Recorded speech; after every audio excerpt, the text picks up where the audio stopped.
My specific purpose is to persuade my audience that there are myths about immunizations. There are many myths about immunizations that can prevent people from receiving vaccinations that could be potentially life-saving.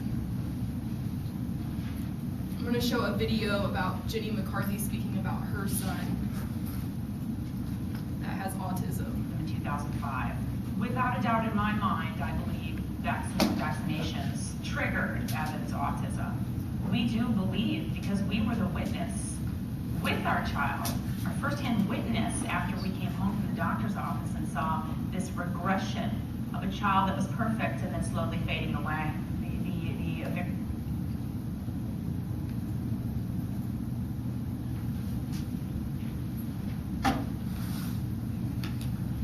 So when you have someone as big as Jenny McCarthy talking about how she thinks that immunizations caused her son to have autism, you're more likely to believe that it's true. Today I want to talk about the myths surrounding vaccines. I've done extensive research, and being in the medical field has helped me with the knowledge I'm going to share with you today. There are many myths about immunizations that can prevent people from receiving vaccinations. After completing a poll from our class, I have picked the myths that were most thought to have been true.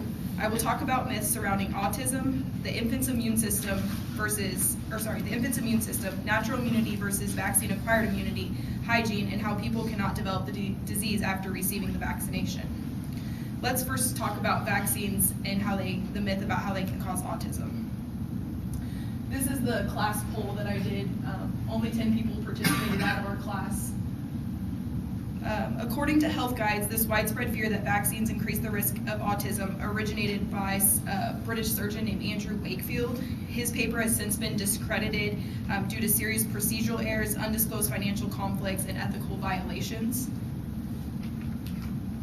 A study by the CDC showed that some people suggested that thimerosal, which is a compound that contains mercury in vaccines that are given to infants and young children, might cause the autism. Others have suggested that the MMR, which is the measles, mumps, and rubella vaccine, has been linked to autism. However, numerous scientists and researchers have studied and continue to study and have not found a link between those and autism. Secondly, I want to talk about infant immune systems and how they can't handle so many vaccines at one time. According to the CDC, vaccines do not overload the immune system. Every day, a baby's immune system is fighting off millions of germs, bacteria.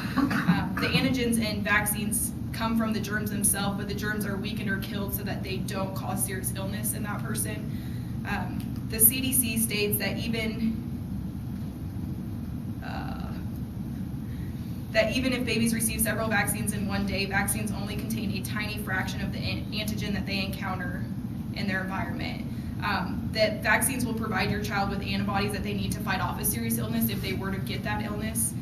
According to the article Misconceptions About Vaccines, parents have decided that vaccines should be spread out due to it overloading the body's immune system.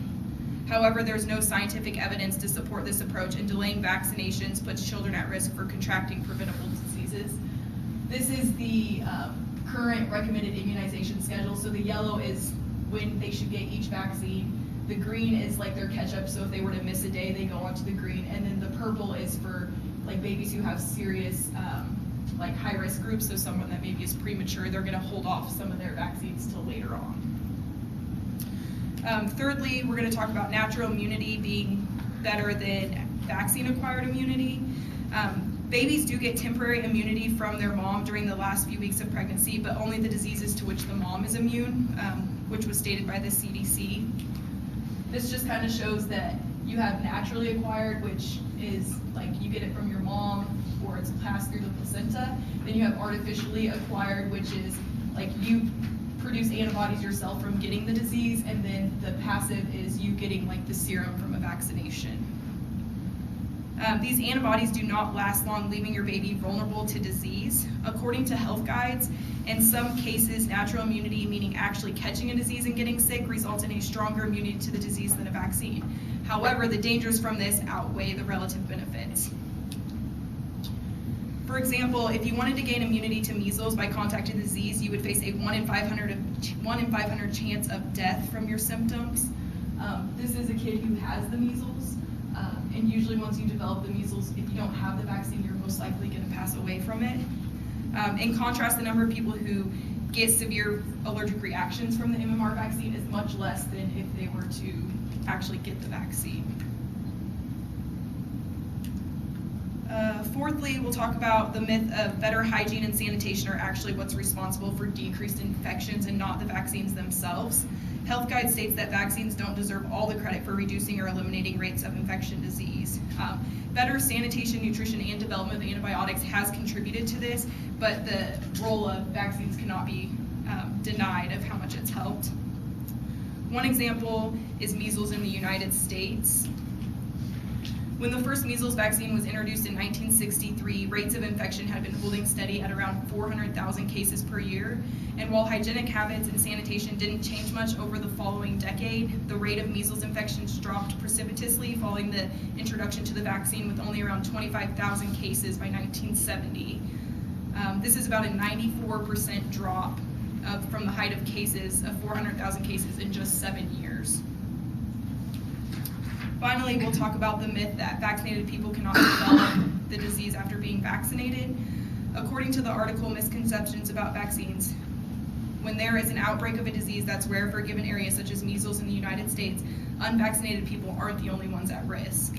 Because no vaccine is 100% effective, the vaccinated individuals can still get sick. However, it's not because vaccines are ineffective, it's just because there's so few people who avoid vaccines anymore. An example of this would be, like you have a group of 500 people, 490 of them get vaccinated, which is the blue over here on the left, and then you have 10 that did not get vaccinated.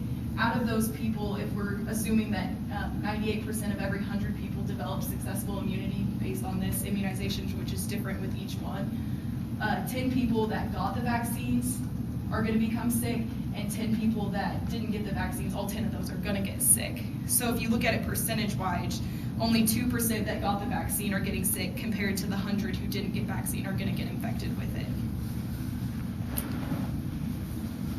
In conclusion, I've now explained to you about the myths surrounding autism, the infant's immune system, natural immunity versus vaccine-acquired immunity, hygiene, and how people cannot develop a disease after receiving a vaccination. As someone who has done this research and is in the medical field, I strongly encourage you to get vaccinated to prevent an epidemic that could eventually cause death.